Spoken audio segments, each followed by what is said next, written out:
Bisa ceritain nggak sih gimana awalnya ada kejadian waria katanya dipukulin pelanggannya? Iya. Menurut info, Heeh. saya jam 2.00 ya lagi ada di rumah disamperin sama warga. Nah, ada begal. Hmm. Nah, awalnya ada begal, lalu saya langsung meluncur ke lokasi. Begitu saya ke lokasi, nah, saya pikir begal beneran. Itu udah ditelanjangi sama warga, aslinya cuma pakai celana dalam doang, laki-laki sekitar umur 24 tahun. Nah, Terus? setelah itu sih alhamdulillah dari warga saya tidak ada yang memukul atau menganiaya akibat korban. Infonya saya dapat masukan dari security itu mereka habis melakukan perbuatan yang tidak senonoh di Jalan Dan Mogot, khususnya pas taman. Ya mungkin TKP-nya juga saya nggak tahu, memang pasti ada di situ. Lalu kejadiannya apakah memang mereka sedang melakukan itu, lalu ada teriak-teriakan dari banci.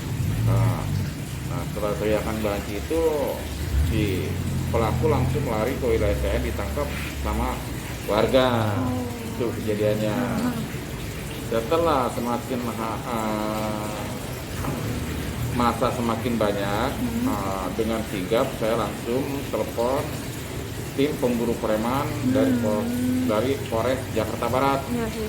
Hanya dengan hitungan 15 sampai 20 menit mereka sudah sampai di wilayah saya, khususnya di Jalan Infeksi, di mana tempat titik kejadian. Setelah ditanyakan, langsung dari tim pemburu preman membawa pelaku ke Polsek Cengkareng dengan diantar bersama anak-anak Karang Taruna unit Sel 02. Yang dialami waria itu dari pemukulan itu apa, Pak? Infonya sih bukan pemukulan, mungkin sajam atau senjata jam, karena dari waria itu salah satu korbannya ada yang hampir putus tangannya. Info terakhir saya dapat waria itu dibawa ke rumah sakit Cengkareng. Jari tengahnya, Pak, putus. Iya.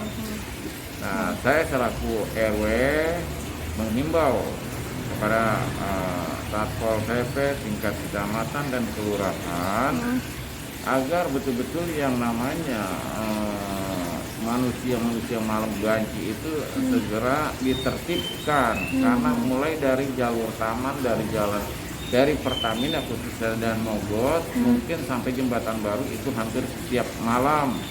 Bahkan kadang bikin perbuatan mesum itu sudah banyak yang diketahui oleh warga saya, baik yang pulang kerja tengah malam ataupun yang memang ada aktivitas malam mau berangkat, itu kadang-kadang bikin resip warga saya. Risih ya, Pak ya. Nah, harapannya apa sih, Pak, dari Pemkot atau dari polisi dan sebagainya, Pak?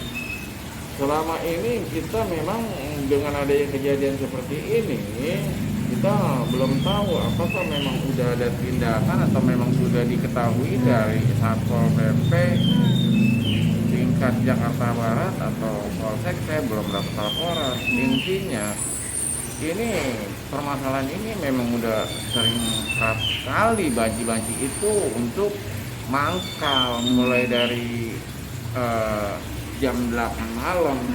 Lalu kalau kita mau usir, kita bukan adanya takut perlawanan, karena wewenang warga yang kita khawatirin dengan pola pakai kekerasan. Itu yang kita khawatirin kalau warga yang usir. Kasihan. Makanya saya mohon dengan tegas untuk ditertibkan sebelum masyarakat atau warga RW 2 atau Jembatan Baru bergerak untuk mengusir mereka. Tapi setelah kejadian itu masih banyak yang suka mangkal, Pak? Semenjak kejadian pada malam Selasa ini, saya juga belum pantau lagi, belum ada informasi. Ya memang sih artinya nggak masuk di wilayah saya, tapi zonanya ini tetap ada di seberang. Bahkan yang jadi permasalahan, terkadang anak-anak yang suka begadang, anak-anak ABG, terutama anak-anak cowok, terkadang ngelihat atas perbuatan mereka. Dia langsung di situ ya Pak, Iya, buat senonohnya ya. karena mereka bisa kelihatan terpantau iya. ada itu info yang saya dapat. Berarti baik korban dan pelaku bukan warga sini ya Pak ya? Bukan sama sekali, baik korban atau pelaku itu bukan warga saya, itu warga dari luar. Oke. Jangan lupa subscribe ya.